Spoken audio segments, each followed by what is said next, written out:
New attention is being paid to what President Obama will do about energy, climate change, and carbon emissions. Here is correspondent Shannon Breen.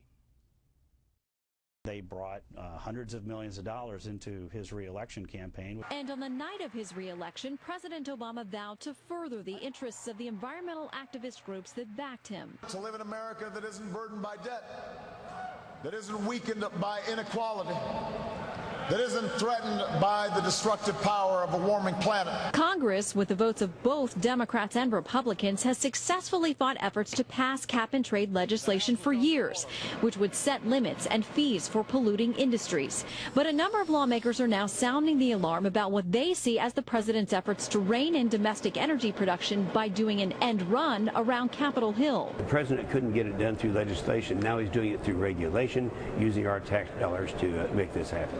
Environmental activists say the president is simply doing his job. He understands that increased drought, record heat, wildfires, storms like Sandy that killed 100 Americans, did maybe $100 billion worth of damage, put 14 feet of water in lower Manhattan. This has never happened before. And so this president understands this is a threat. We need to do something about it. A focus that Republican Senator Jim Inhofe says makes no sense at a time when Washington is in real crisis. While all of the attention today in Washington is on the looming fiscal cliff, President Obama's administration is quietly handing over billions of dollars to the United Nations in the name of global warming. That was the opening salvo of a recorded message Inhofe sent to Doha, Qatar, where the U.S. has joined nearly 200 countries from around the world this week at a United Nations Climate Issues Summit, where negotiations continue regarding a large-scale climate treaty to be signed by 2015.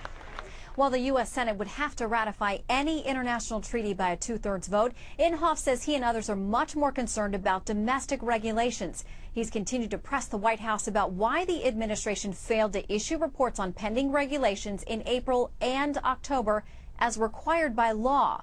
While the White House wouldn't explain the lapse to us, a source there says federal agencies are currently in the process of pulling together that information. Brett. Shannon, thank you.